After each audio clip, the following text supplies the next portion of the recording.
One of the most critical decisions when designing stable and safe electrical systems is system grounding. In this video, we will provide you an overview of how to properly size a neutral grounding resistor, or NGR. The key parameter that determines the NGR's effect on the circuit is the let-through current. This video will focus on how to determine what level of let-through current to specify when designing a resistance-grounded system. We determine this in 4 steps. Step 1. Let's look at the system charging current. But first, let's define charging current. An electrical system will have capacitance to ground, which is contributed to by cable length, surge arresters, motors, and other equipment.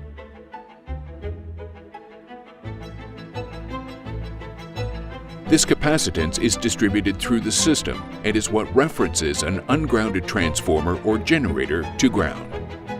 When a ground fault occurs on this ungrounded system, the voltage on the remaining phases rises, and the fault current flowing through the ground fault is the charging current. When we consider a ground fault on a system with multiple feeders, a ground fault relay on an unfaulted feeder will read that feeder's charging current, and a ground fault relay on the faulted feeder will read the sum of all of the charging currents from the unfaulted feeders. Depending on their relative size, there may be little difference in charging current between each feeder or load. Now that we know what charging current is, there are 3 methods on how to determine it. The first method is measurement. On an existing system, an ammeter can be used to measure the charging current of the system. During this test, create a phase-to-ground fault on an ungrounded 3-phase system and measure the charging current flow. Method 2 is calculation.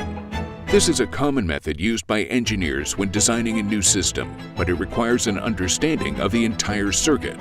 If the circuit is modified by adding or subtracting power system components, the charging current should be recalculated for accuracy purposes. And the third method is estimation. Estimation is based on kVA rating or load rating. This method is less precise but provides a margin for additional circuit growth. Step 2 in determining the let-through current is to select an operating value or set point for the ground fault protection that exceeds the system charging current. If the operating value of a ground fault relay is less than the charging current of the feeder it is protecting, it will cause a nuisance trip.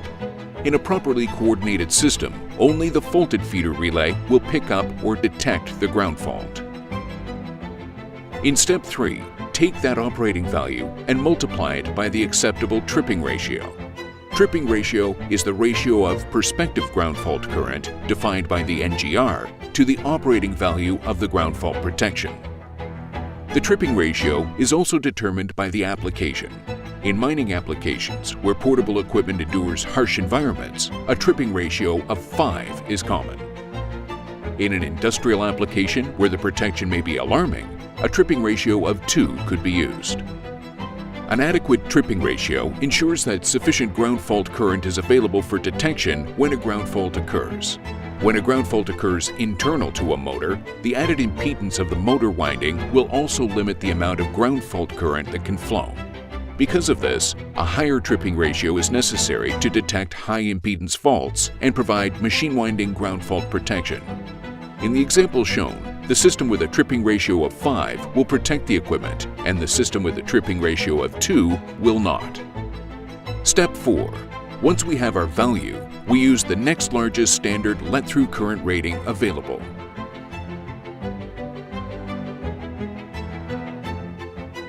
Now that we've covered the steps, let's walk through a real-world example.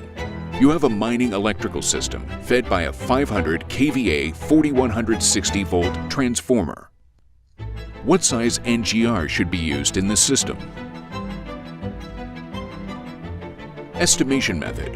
1 ampere per 1000 kVA on a medium voltage transformer means we can expect a 0.5 ampere charging current.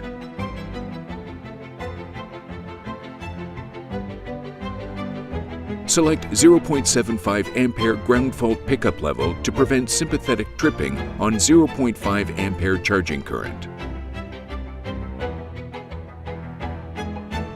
Since this is in a mine, we use a tripping ratio of 5.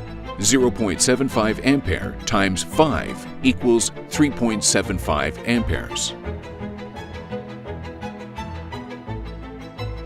3.75 amperes is not a standard NGR size. Round up to the next standard size and use a 4160 volt 5 ampere neutral grounding resistor. The entire electrical system is depending on a properly sized NGR to ground it. NGR failure results in an ungrounded system.